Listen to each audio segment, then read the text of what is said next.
Halo, salam olahraga. Perkenalkan, nama saya Christian Valentino Saputra.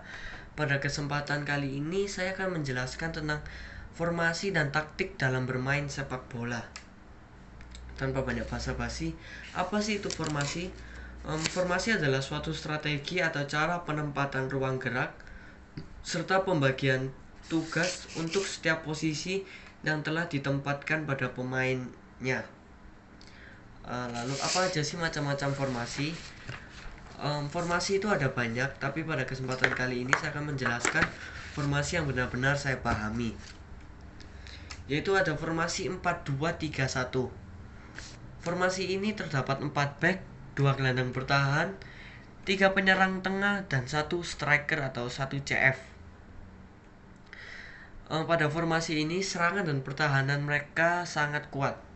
Kenapa pertahanan mereka sangat kuat? Karena pertahanan ini menawarkan 4 back dan 2 gelandang bertahan yang tugasnya yaitu menjaga kedalaman agar dapat mengantisipasi serangan balik atau serangan musuh.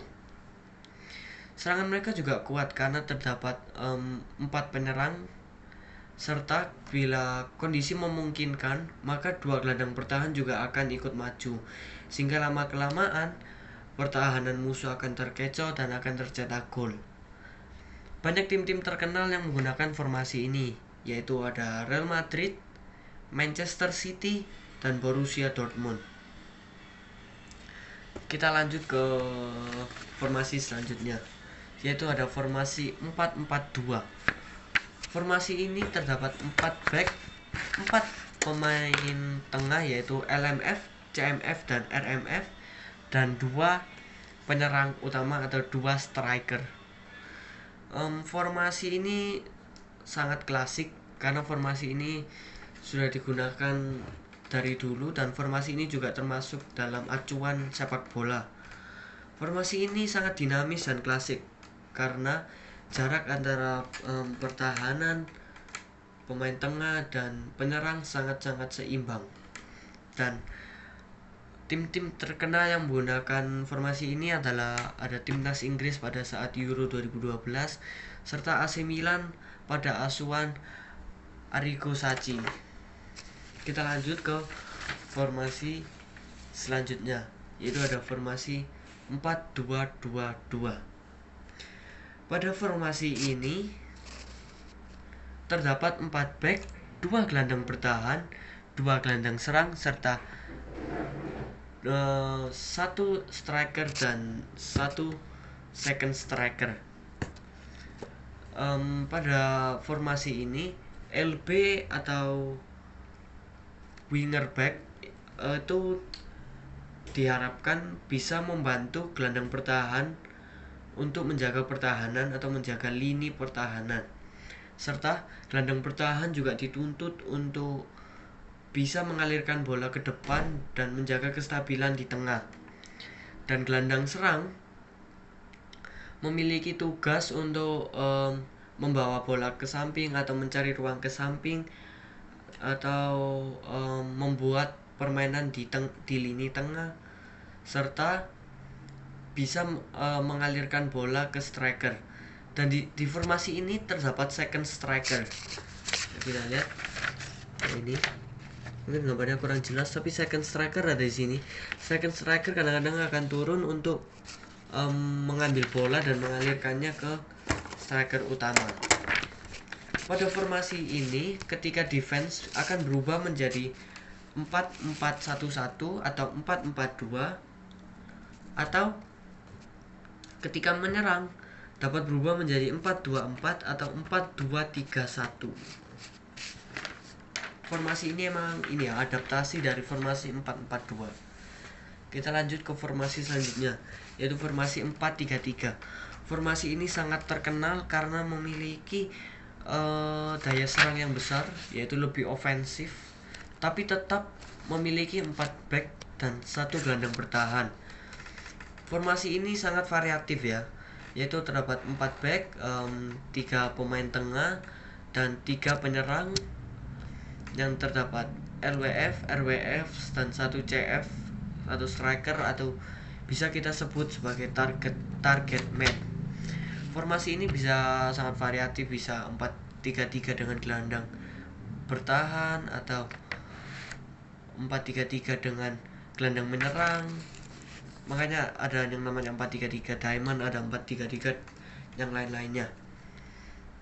Formasi ini sangat terkenal yaitu karena ada Barcelona, FC Porto di bawah asuhan Andre Villas-Boas, dan Portugal di Euro 2012. Begitu. Yap, itu barusan ada formasi-formasi yang saya ketahui. Selanjutnya yaitu ada taktik dalam bermain sepak bola. Formasi ini sangat variatif ya, dan formasi ketika di lapangan itu bisa berubah karena ya taktik-taktik yang diterapkan ini. Ada yang namanya taktik Jogo Bonito. Taktik ini sangat terkenal bila kita melihat permainan Brasil pada zaman dulu ya. Karena taktik ini mementingkan keindahan sepak bola dan mementingkan kelincahan tubuh. Jadi kalau kita lihat mereka seperti menari-nari di lapangan. Lalu yang taktik kedua itu ada kick and rush. Taktik ini ditemukan oleh Charles Reed, yaitu salah satu peneliti sepak bola yang terkenal. Taktik ini berusaha mengalirkan bola ke depan ke pertahanan lawan dengan cepat, yaitu mungkin bisa dengan long pass atau passing cepat, passing ini dan lain-lain. Taktik ini sering digunakan oleh tim-tim Inggris, timnas Inggris atau tim-tim Britania lainnya. Lalu yang ketiga ada catenaccio. Catenaccio ini adalah taktik untuk bertahan, di mana suatu sistem pertahanan tak cukup menggunakan suatu pagar, tapi juga diperlukan suatu gembok atau seorang sweeper. Sweeper inilah yang tak perlu melakukan man marking. Jadi kalau dalam formasi-formasi biasanya itu ada 3 back, 2 back di samping ini harus biasanya harus bisa melakukan man marking. Tapi dengan catenaccio ini, ketika ada pemain yang man markingnya lolos oleh musuh, maka seorang sweeper inilah yang dapat membantu agar pertahanan lebih aman. Kita lanjut ke taktik selanjutnya, yaitu tiki taka. Taktik ini menggunakan teknik umpan pendek yang super cepat. Para pemain tidak dituntut untuk menggiring bola terlalu lama, tapi diharuskan meningkatkan akurasi passing yang tinggi. Selain itu, pemain juga harus cepat dalam mencari ruang kosong.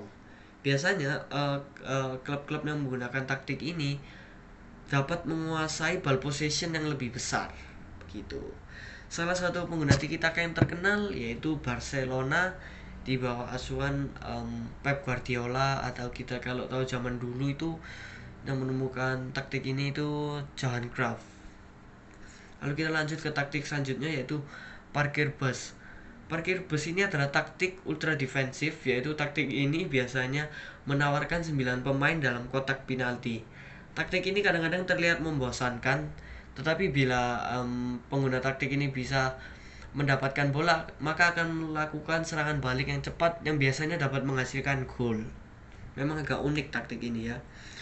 Selanjutnya yaitu ada tango. Taktik ini sangat terkenal dan melekat pada Argentina. Taktik ini melibatkan skill individu dengan kerjasama tim. Taktik ini hampir sama kayak Jogo Bonito, tapi teknik ini lebih melibatkan kelincahan dan kecepatan kaki. Kalau Jogo Bonito tadi mementingkan kelincahan tubuh. Tango ini kalau kita lihat dulu itu seperti ada Diego Maradona. Kalau sekarang itu mungkin ada Aguero atau Lionel Messi. Oke, saya pikir sekian penjelasan saya tentang formasi dan taktik sepak bola. Semoga informasi ini dapat membantu. Mohon maaf bila ada salah kata atau salah kalimat. Dengan demikian saya ucapkan terima kasih. Salam olahraga.